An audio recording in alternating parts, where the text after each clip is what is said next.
What's the role of Linux in your infrastructure, and is there somewhere where you may or may not need to contribute there, or is that too far down the stack to even worry about? It's just a commodity from your perspective. Very interesting, actually. So we've used Linux since day one, since the four founders founded Dreamhost back in 1997, and we've been using Debian for a long time. More recently, we've actually started using Ubuntu in our environment, and so we really feel, and based on that experience, that we're going to continue to move in that direction. And actually, recently, we've started to get more active in the Linux Foundation and looking at contributions back to the OS. And I think it's fair to say that we're still figuring out how and where we'll do that. Obviously, we've done it through Ceph, because Ceph is actually in the Linux kernel, both the block device drivers and the file system as well. And so we do see ourselves as moving in that direction and potentially contributing. So on the Inktank side of things, Mark Shuttleworth came in as an investor in Inktank. You probably saw that, and so there is a relationship there.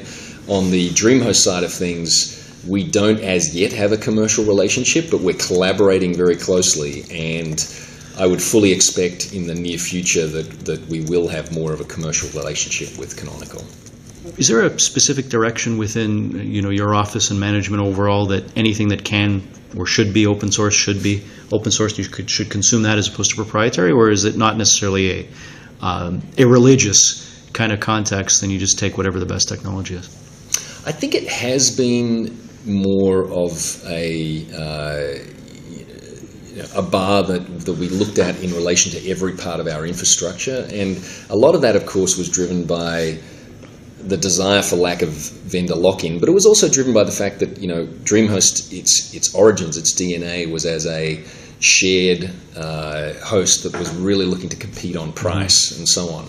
More recently, we've started to get a little bit more flexible around what we use in our infrastructure. So, for example, with Chef, previously we've had our own service controls and configuration management system that we grew up ourselves within the infrastructure, and we've just got to the scale where that's not cutting it anymore. So we're starting to use other solutions, and we now use private Chef, for all of our cloud implementations, and it's driving a lot of efficiency. So even though there's a cost that's either support or licensing associated with some of these other infrastructure software technologies, we can justify it because we're at the scale now where the efficiencies are there.